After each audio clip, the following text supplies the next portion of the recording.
the next movement after brush knee. So brush knee, we know that this is a multitasking. Okay, and I'm going to come forward like you. And after that, we're going to actually hold our ball again, and we're going to part the wild horse's mane. And the reason why I'm moving ahead is not necessarily because you've accomplished everything, but in our warm-up exercise, we already are parting the wild horse's mane. And it helps us to not only vary our movements, not to complicate you, because the principles of Tai Chi remain the same. And when I say that, you saw that with my feet, I was always on a T, then I was on an L, then I was on a bow, and then I was on a sit back. But you also notice that my hands, I always held my ball in the correct posture, and I centered it. And I also, when I came out and I parted the wild horse's mane, that advancing hand centers my body. It's never on the side or up too high. It's right at eye level, and it's the center of my body. At the same time, my hips were centering towards the front rather than a misalignment that would cause knee problems.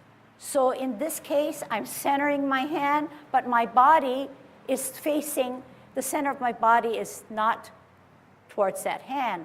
And as a result, this is a misalignment that could cause long-time knee injuries, okay?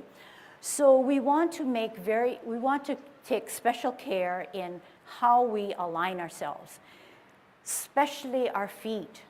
But in doing that, we then have to address our hips and waist as well as our hands, because it's a total body movement, okay? So here we're going to now learn parting of the wild horse's mane. We started this in our warm-up.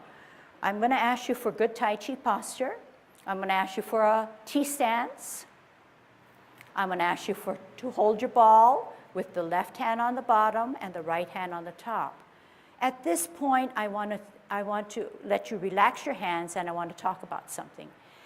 If we know that the left foot is the advancing hand, our left hand has to be on the bottom. Think about that.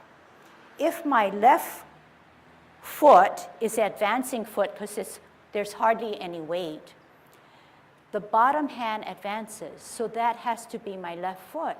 If I have it here, how can my bottom hand advance on my right hand? It's very awkward.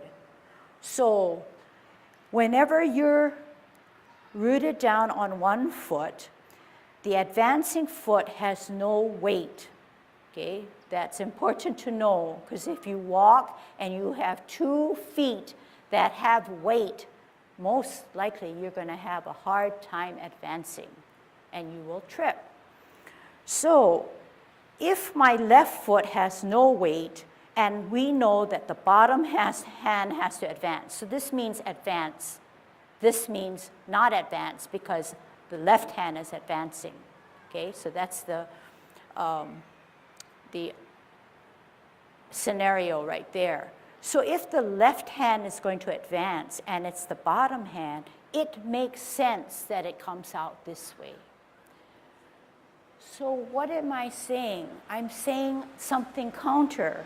I'm saying if my left foot has to advance and my bottom hand advances, because those are principles, how can my right hand be the bottom hand?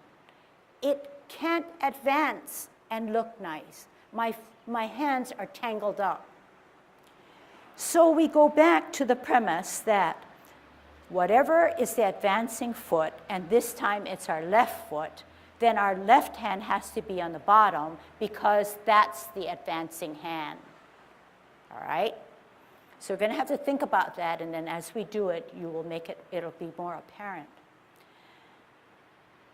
In doing so, I'm going to turn this way. In doing so, the bottom hand advances, and the left hand is the left hand, and the left hand is the weightless foot. The other hand has a very important role.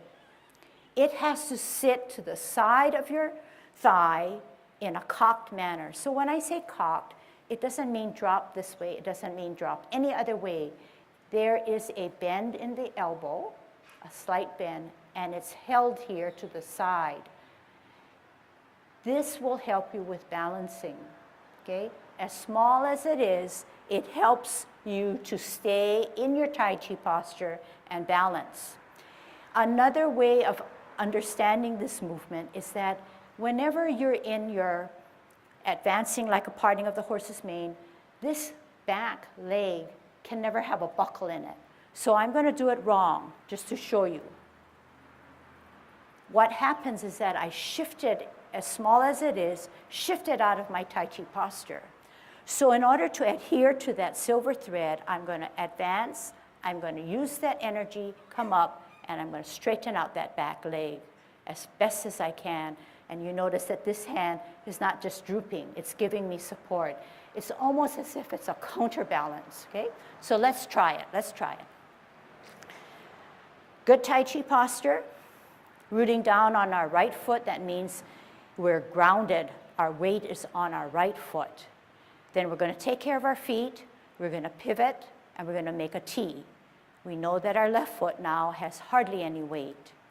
To match the feet alignment, our left hand carries the bottom of the ball 2 inches below your navel in a curved hand position, finger position. The right hand holds the top of the ball about chest level. Now we hear me saying, the bottom hand advances. The left hand is going to is weightless, it's going to advance out and to the side to an L stance. The left hand, as soon as the left foot starts to move, it starts to advance also. The energy comes from your right leg. So the power of your chi comes up from the foot of your right or rooted foot, comes all the way up beyond your hips and waist, and then it comes across your chest to advance to the hands and fingers. Okay, here we go. Holding our ball on a T step. We're going to step out and to the side, moving our hands, part the wild horse's mane, center the front hand, making sure that our knee and our toe is in line, not one over the other.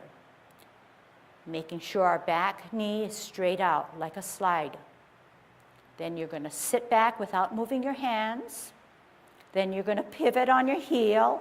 At this position, your right hand now holds the bottom of the ball, and your right foot is weightless. That's a pattern now. We know that the bottom hand advances. It's in sync with the right foot that's going to advance. We're going to move into an L stance. Out and to the side, move your hands also, cock that left hand, make that adjustment in the back foot, center your right hand as if it were serving a snack by parting the wild horse's mane. Then check your own parameters. Is your right knee in line with your right toe and not beyond or falling short? Is your right hand centering your body slightly below eye level? And is your snack being served to the person in front of you? Is your left hand to the side of your hips, and is it holding yet another top of a ball? If so, you can sit back. And when you sit back, the weight is all on the back foot, and your heel comes up from your front foot. Then you're going to pivot. This is a drill. Your left hand now becomes the bottom, holding the bottom of your ball. Your right hand holds the top of the ball. You're in your T stance. After the T stance, you're going to go into an L stance. You're going to move out, advance your bottom hand, part the wild horse's mane. Checking to see your knees and toes are in line, that your silver thread is holding you upright. And seeing that your right hand is cocked as if it were holding the top of a ball, and the right back foot has no buckle in the knee. If so, you can sit back. Sort of like a release of energy there. Then you're going to pivot on your left foot. Your right hand now holds the bottom of the ball. Your right foot is weightless and forming the capital letter T. You're going to come out and to the side with your foot, advance the bottom hand, and serve your snack, checking for parameters. Front hand in the middle, knee and toes in line, back knee stretched out, left hand cocked to the side of your body. Hips and waist to the advanced foot, in line with that advanced foot. Then you're going to sit back. Then you're going to twist. Then your left hand becomes the bottom of the ball, left foot and the weightless foot on the tee, right hand holding the top of the ball. Left foot out and to the side, part the wild horse's mane. Sit back, twist step, right hand on the bottom, right foot on the tee, out and to the side, L stance, bow stance. Sit back, twist step, hold your ball in a T stance, out and to the side, L stance, bow stance. Sit back, twist step, hold your ball in a T stance, L stance, out and to the side, part the wild horse's mane, checking that back knee. Sit back, twist step, hold your ball in a T stance. Root down. Okay, so I think at this point, it's repetitive enough that hopefully when you go home and you have your quiet time, you can run that through your mind, watch the videos when I get it posted, or look at the previous videos from lesson 1 and 2 because they covered the same thing. Sit down and watch it, stand up, and after you intake that knowledge and understand it, go back and stand up and try to match what you see. You remember that in Tai Chi, we move only with a weightless foot to be safe. We also know that Tai Chi is good because whether we realize it or not, we're always in a semi-squat position. When we're in a semi-squat position rather than an upright position like this, we have the best use of our body that would help us with balancing. That silver thread is in place, our butts are tucked under, our chest is concave, and we're relaxed. But once we get out of our Tai Chi posture and we favor the front or back, then accidents can happen. But who's going to remember how to hold ourselves when you're walking out of here or in a rush to get to an appointment? No one's going to remind us, and you're not going to sit down and think, uh-oh, I'm out of Tai Chi posture. So what is it? What is the carryover from learning Tai Chi to everyday activities? It's a discipline. So what you do for an hour and build on what you have learned for an hour's time and what you take home and practice, that becomes something that you learn through your body and you apply it to everything you do without consciously, you may be aware of it, but not consciously calling yourself down to do it. However, it may get to a point where one of our other students, about 85 years old, was walking without a Tai Chi position. She caught herself because she tripped, and guess what she did? She brought herself back in a Tai Chi position, preventing that accident. Something kicks in, something triggers when the risk is there. Of course, it's not a guarantee, and even for myself or any of us who've taken for a while, it's not a guarantee, but it's something that we look forward to having as a security because we've entered this discipline and hopefully our body knows what to do. So if there is one most valuable thing that comes out of Tai Chi, is that you will learn about your body. I can't say that enough. You will learn how your body operates. You will learn the shortcomings, and you will learn to counter those shortcomings just with the application you learn in doing Tai Chi. Okay? Although this may be just a drill and you seem to think maybe it's a little useless, believe me that as you get the drill down, more readily, that helps you to build the strength that you need in not only your limbs and your hands and upper body, but your core muscles. And everything we do in Tai Chi revolves around the mental mindset and those areas in our body, all our muscles put together in one unified way. All right, what I want to do now is do the 10 form again, okay? And after that, I want to move into Tai Chi walk, and more on that in a little while. Okay? All right, good Tai Chi posture. Commencing form. Slowly drain the weight off our left foot, elevate our heel, put it on its sole, lift off the ground, open, toe down, sole down, arch down, heel down. Hands rotate to the middle of our thighs. We're going to take a deep breath in as we elevate both hands. At shoulder level, we're going to drop our shoulders, drop our wrists and our elbows, flex our knees. Left hand stays towards the middle of our body.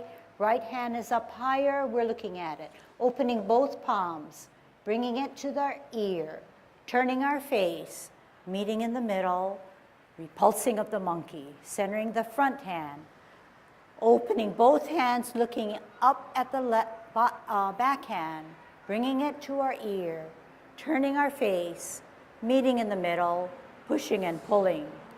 T stance, left hand by the waist, like in a parallel position, back hand or right hand higher. You're going to multitask. Out and to the side, turn your face, brush your knee, centering the front hand. Sit back.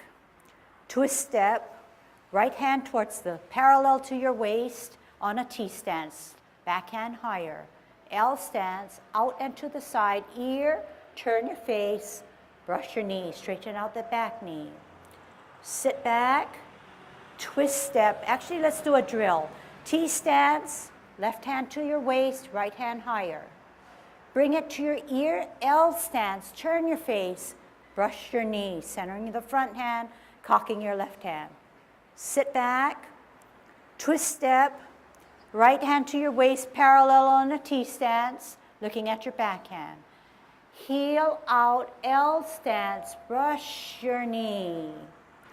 Sit back, twist step, look at your back hand that's higher on a T stance. We're going to multitask. L stance, bring it to your ear, turn your face, adjust the back foot to a 45, brush your knee. Sit back, twist step, T stance, look at the back hand, out and to the side, turn your face, brush your knee. Sit back. That's the end of our drill for brush knee. Now we're going to hold our ball on a T stance. We're going to try to do a drill for parting of the wild horse's mane. We're going to do an L out and to the sides. We're going to serve our snack to our friend. Part the wild horse's mane. Sit back, twist step, hold your ball in a T stance, out and to the side. Bottom hand advances in sync with our right foot. Part the wild horse's mane. Sit back, twist step, hold our ball in a T stance. Advance your left hand and left foot. Part the wild horse's mane. Sit back, twist step, hold your ball in a T stance. Out and to the side, L stance. Bow stance. Sit back, hold your ball in a T stance, and we'll stop. Okay, so in a big class like this, I don't have eyes behind me, so I assume that you're following good. But every once in a while, check your feet, okay? So when we talk about a T stance, we know that it looks like this. But when we do an L, I have to always remind even more experienced students that the perfect L Tai Chi stance has to be out and to the side. It cannot be out and not to the side. So if it's out and to the side, it is way out, so that when you flatten out, there is a span between the 2 feet.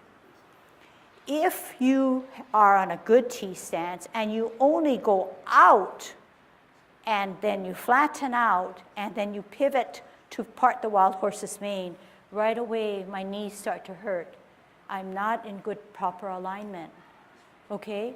So let's just nail it down a little better. I said that this is a T stance. You're gonna weight down on your right. The advancing foot is my left foot. I need to come out and to the side. Can you show me with your hands what your feet will do? To get to an L stance, you're coming out and to the side, okay? When we do out and to the side, I don't mean for you to come out and then to the side in a rigid way. I want you to come in a rounded way, out and to the side, okay? So big difference. I don't want you to come out that way and then come to the side. It's too hard. All you have to know is mentally, I need to end up over there. So you're gonna lift out and to the side. Do I make myself clear? So when you finally get to this L stance, you look at your feet, you drag your left foot back, and if there is a space between 2 feet, you've done it correctly. If you drag it back and you bump or connect your feet, you didn't come out and to the side. You went out, but not to the side. So when we start to move and you see that it's not working, then you're going to have to quickly make that adjustment and stop and don't go back on, don't continue on. Okay, so try to catch yourself. Once we learn the proper stance and we do it well, something goes on after we put hands on it. That's another layer of knowledge or task. Then once we put everything together and we're actually doing Tai Chi, if those alignments are not made early and ingrained, then they start to give way to other things because there's too many things going on in our mind. So that's where I'm coming from. I want you to lay the groundwork. I want you to practice so that when we do put motion to it and hands, it is already given that your feet are good, okay? All right.